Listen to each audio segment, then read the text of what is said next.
boqortooyadeeni Puntland iga badan Puntland inaga badan Puntland waanu dhiman Puntland war degdeg ah fanaaniinta kala maslax mideeye iyo Sharma Boy ayaa la xaqiijiyay in shil gaari ku galeen duleedka magaalada Garowe ee caasimadda Puntland halkaasi uu dhaawac ka soo gaaray labada fanaan. shilkan ayaa waxaa ka dhashay qashaare iskugu jirta dhimasho iyo dhaawac iyadoona xogaha la helayo ay intaasi ku darayaan in gabar safarka ku helinaysay ay goobta ku dhimatay. gaariga shilka ku dhacay waa gaarigan aad arkaysaan sida uu burburay waa uu gadoomay asaga dhanba lama garanayo meesha ay ku sii jeedeen fanaaniintani u tagay daraada magaaladaasi Garowe inay bandhig faneedyo ku qabtaan. Sharma iyo Maslax ayaa dhawaanahan ahaa laba saaxiib oo rafiiq ku ah nolosha iyaguna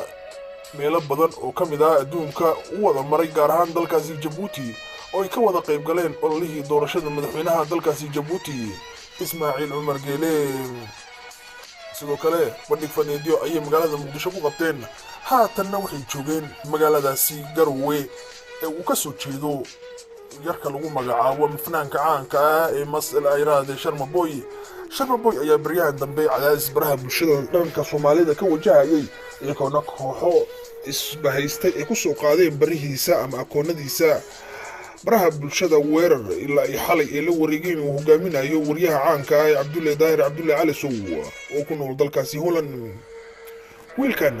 ayaa dhawaan bulshada Soomaaliyeed indhaheeda ay ku soo jeedeen markii uu si fudud ula wareegay dhagaha iyo maqalka dhalinyarada Soomaaliyeed asagoona heesihiisa ay noqdeen kuwa aad looga daba dhacay heer uu gaaray xitaa in heesihiisa lagu wada kaftamo madax iyo majaba. Allah u boogayo ayaa leenahay dhaawac la sheegay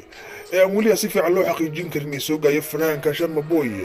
iyo saaxiibkiisa Maslax Mideeye gabadha la sheegay inay geeriyootayna Allah u naxariisto. inna lillahi wa inna ilayhi raaji'uun wa Muhammad alfa salaamu alaykum.